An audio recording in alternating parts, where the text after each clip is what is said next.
So my pump is leaking from the bottom right here, and what I did to identify it was I pumped the lever on the lift pump and I could see it leaking there, and then I started it up and I could see it leaking there. I didn't want to run it too long because a pump that leaks into the head or leaks out where the head O-ring is not a good thing. I don't know at what point you risk damaging the pump, but everything inside the pump is cooled by the diesel. So I'm going to take this pump apart. This is the AFC banjo bolt here.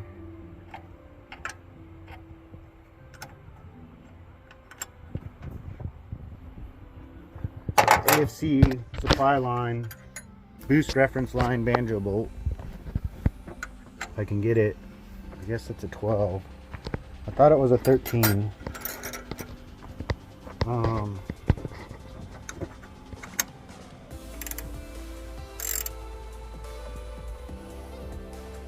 Might actually be reverse thread. I don't remember.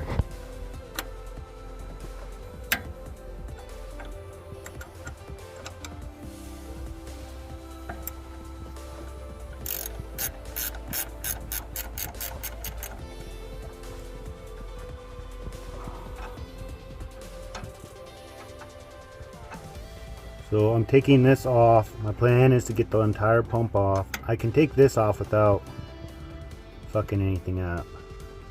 And I believe that's the pump lockout right there. You remove that bolt and you locate it, but I'll have to verify that little hole so you can put a wire in it when you remove it.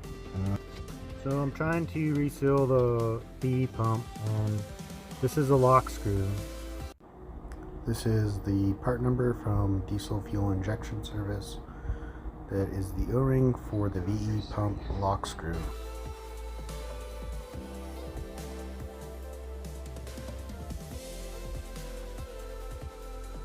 I did have trouble getting that lock pin to go in and also go out. So once I get the pump off, I am going to double check that that's out all the way. Like, that's the pin that goes into the back of the timing gear. I did get a gear puller from Amazon. I don't know if it's made in China or not. I don't care. I'm just trying to get it done. Some people are kind of like, oh, well, you should get it from this vendor or that vendor, or, you know, this guy's really cool, buy it from him, which honestly is not a bad thing, but sometimes you're in a pinch. If guys pulling these two bolts from the grid heater and using them, I bought this wrench for removing the pump as well. Some guys can make them. I'm sure that there's some guy somewhere that started making these and then China started copying them. Well, that's everything in this world, so I don't feel bad about buying something that I need right now just because it's made in China. You know, I don't have all the tools in the world. I made a mark there because I knew we were coming up on top dead center, and it's kind of an approximation. I really hope that this is top dead center. The timing pin did move in, and from what I could tell, it moved in far enough, but I'm going to review that before I pull the gear. And the timing lock screw for the VE pump is 30 Newton meters. I put this cardboard in there to prevent the nut and lock washer from falling into the timing case. I am not removing the timing case. The torque spec is 59 to 81 Newton meters, which is 45 to 60 foot-pounds for the gear nut. The keyway for the pump gear is about 6:30, maybe 7 if this is 9 o'clock, which the video I watched, they said that looking from the back, You don't want it to be past about the 430 positions line here. So that should give me a close enough reference. I'm probably going to bump it up just a little bit when I put it all back together. So this is the fuel supply line, 14 mil. Play wrench, line wrench. I like calling it a line wrench.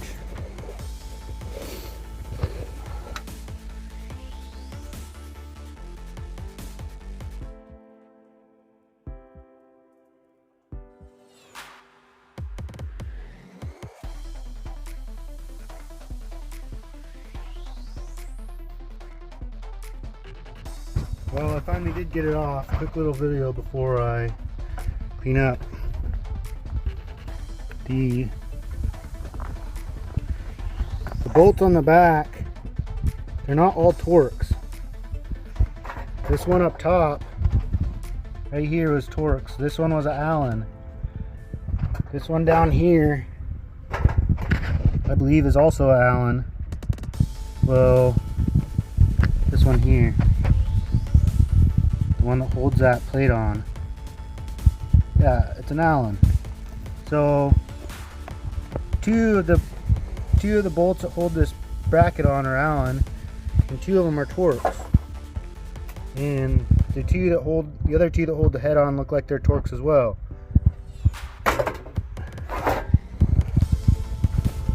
I had to take that's why it's great to have these Allen heads, and I had to take the power steering pump off mine. I also had to take the pump to block bracket off right here. There's 2 bolts. Mine only had 1 in it. It's possible it got removed when I did my vacuum pump. I don't know. I'm using this multi-surface engine degreaser. It's supposed to be safe on all plastics and all metals. I got these brushes from Lowe's. They're like $5 for a set of 3.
So this is your fuel shutoff solenoid.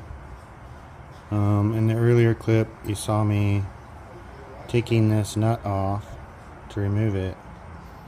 This can be done with the pump on the truck. You don't have to do it with the pump off the truck. Mine was not leaking from here. Yeah, did you try This is what the plunger looks like. There's the little teeny spring. Hello, I can hear you. Goes inside the plunger. There's the little teeny O-ring that goes on the back. And there's a little rubber piece here, and this is the piece that always fails. Oh, well, at least you tried them. I had to lay out the O-rings in a way that made sense to me. These two appear to be the same size. This is its own size. These two appear to be the same size. These two appear to be the same size. This looks to be its own size. You have 3 more. These two, this one's a little bit larger in diameter than this one. You got this little baby green one. You got these 2 green ones that appear to be the same size. You got this thicker green one. And then you have, this is for the AFC housing where it goes onto the pump body. This one I believe is for the body to the head seal. I'm unsure what that is. This is for the smoke screw tamper-proof. These two are internal, they're almost like cushions or bushings. This one is the tip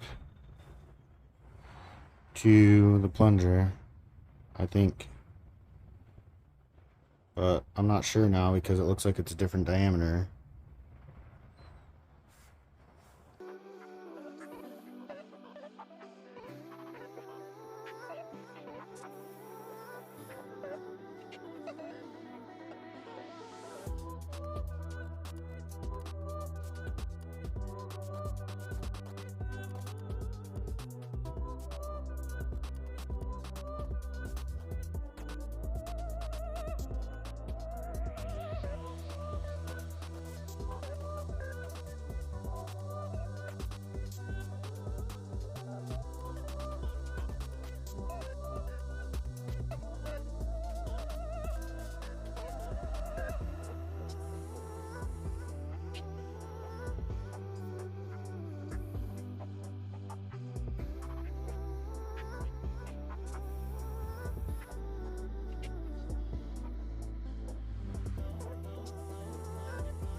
As you can see here, I did back off the fuel screw to get the AFC to line up.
That screws into here, and then it'll hold your dial indicator, and you can take your measurements off of this portion here for your lift.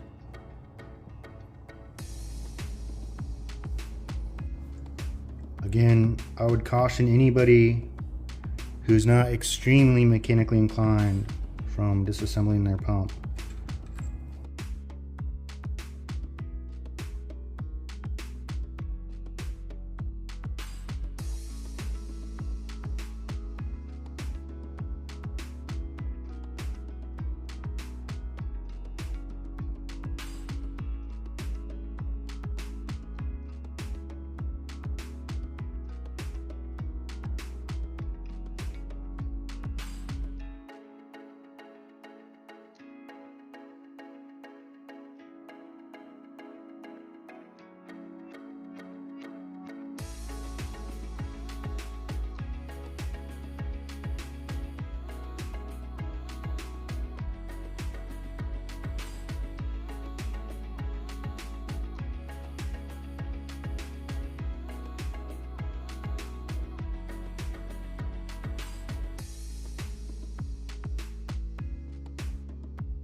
Is the plunger shaft collar that the throttle valve or throttle plate indexes to. So this little hole goes to the face of this.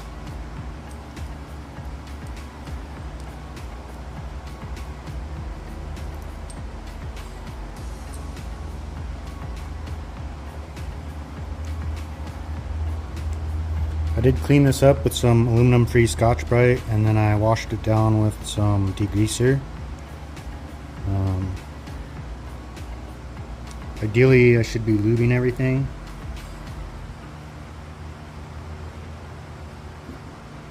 And off of this one as well. You can see the little shiny wear marks there and there. That side faces the front of this. So on my pump, you can see that this is not smooth edge, and this one is. On my pump, this faced this way in relation to this is the motor side of the pump and this is the fender side of the pump.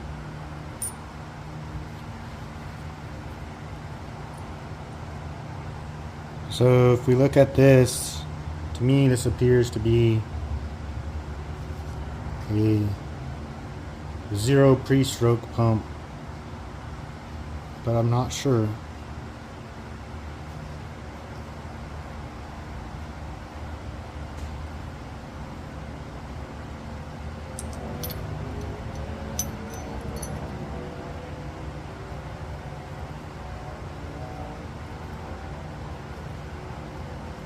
So we got the skinny washer, and then we so on this plunger shaft, the skinny washer goes on first. Then this washer kind of has these weird little bevels. That goes on. That's to let the fuel flow, probably for lubrication, to here. Right? And then this curved side goes to this direction. Right? Because this is the block side of the pump, and this little cutout aligns with this little pin, and we got that little spacer installed with our Vaseline.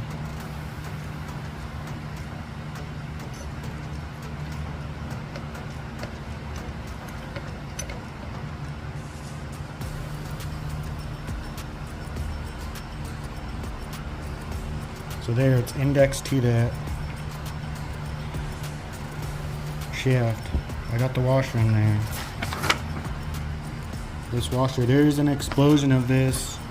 I'll probably link these in the video when I post it, but there's a exploded view of this part here. There's an exploded view of the AFC. This is the pump head and the plunger, and this is your governor shaft, the governor flywheels, all that jazz.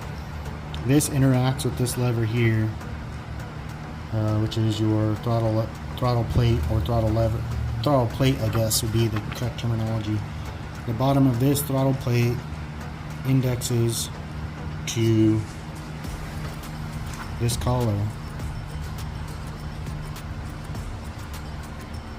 The little hole faces the front of the pump.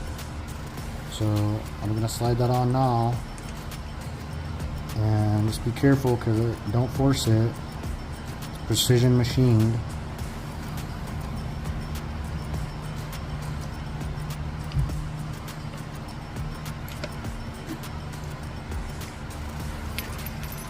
Guess I'm going to remove it and line it up because it's really finicky.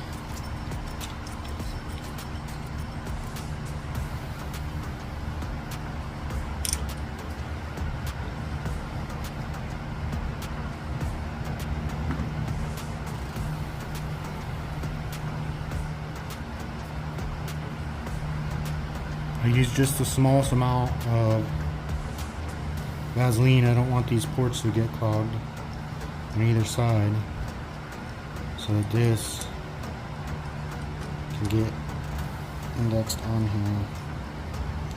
Indexed. There's some lubrication now.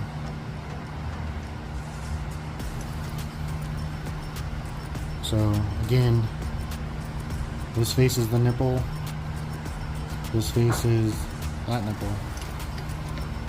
So get it in there, pull this throttle plate up.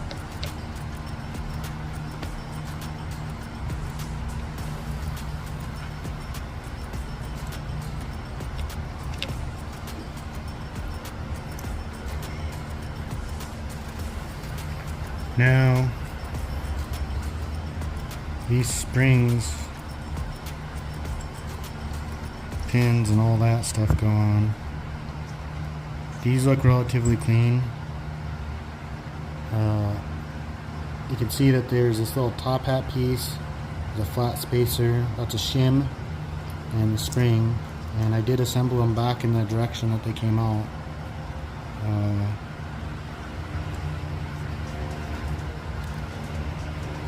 These, the back of them go onto here, so I still need to clean this up.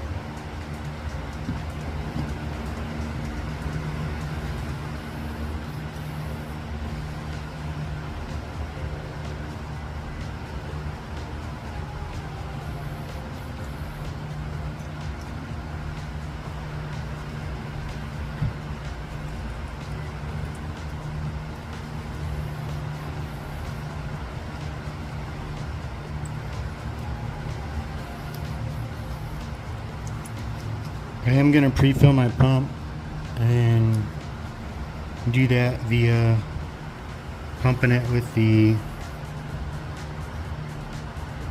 lift pump.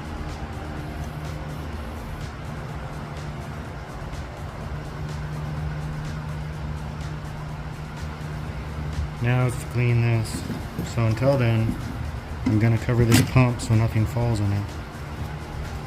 Dirt, dust, whatever.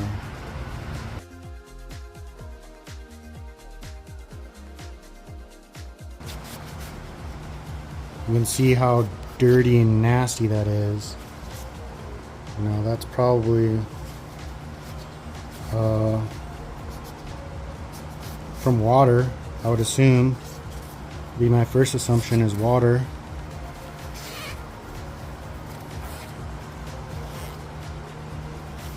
I might consider running a double water fuel separator like my dad does on his dozer, because his dozer has the 6BT in it as well. He also has a VE pump in it, but his is industrial, so it doesn't have an AFC. So I don't know if we can see it, but there's actually 6 little holes in there to the 6 delivery valves. So I believe that this piece presses out.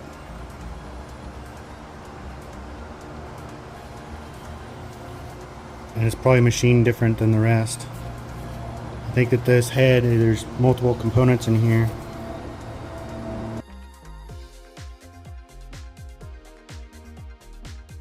Did get it cleaned up a little bit. Is it perfect? No. Is it probably gonna seal? Yeah.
On initial disassembly of the pump, I did try to break free some of these delivery valves.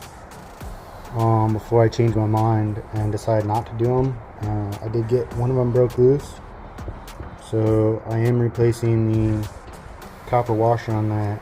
Mine's a non-intercooled pump. I believe that the intercooled pumps have a different size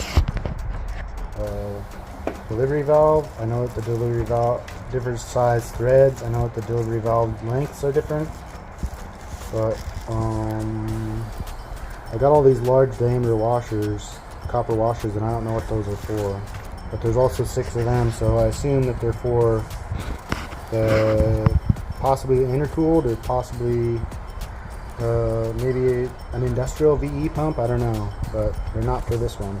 So to get the little top hat and the spring in there, you want to make sure there's a little teeny baby washer in your delivery valve holder, housing, whatever you want to call it. Make sure that that's in there. Make sure that it's goes back in the same direction, and then screw it on.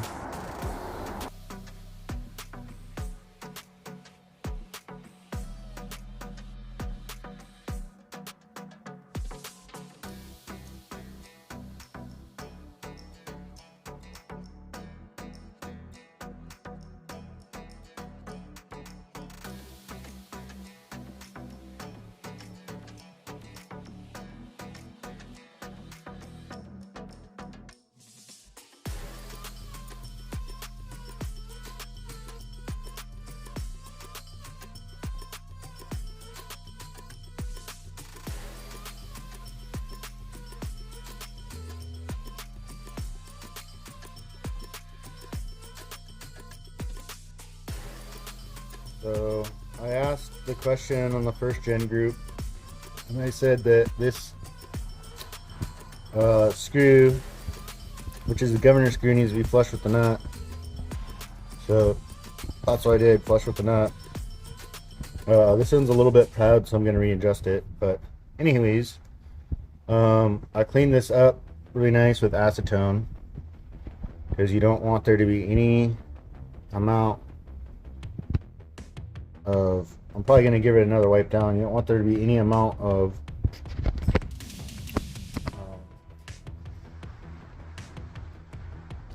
oil on it. I'm going to flush with the nut, so that's what I did. This one is just a touch bit proud, so I'm going to put it, readjust it again. So here's the new seal. One of the guys recommended I use Loctite retaining compound, which there's like 3 different versions of it. This one's a high strength, high temp one, I believe. I looked up the specs from Henkel. Loctite's made by Henkel.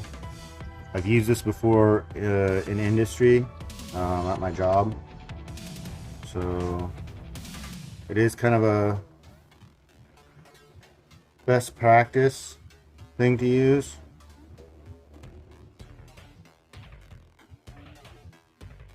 There is an activator for this. I didn't buy the activator. I got this on Amazon. It's like 25 bucks for this big bottle, so I probably won't ever need to buy any of this again.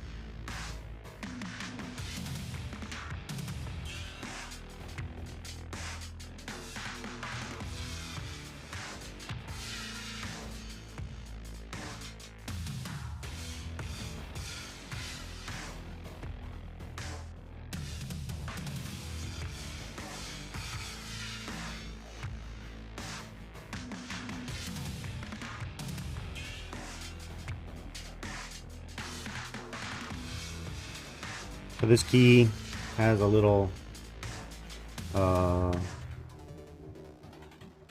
insert to it. I assume that's for grabbing onto the side of the shaft. I don't know. The side of the keyway. You'd think a millwright would know these things, but this millwright does not know these things. If I was going to cut this out, I would tap on these, literally hit it like as soft as you can, and I'd leave a little indent here. You can see where to cut it out. I'm not going to cut these out.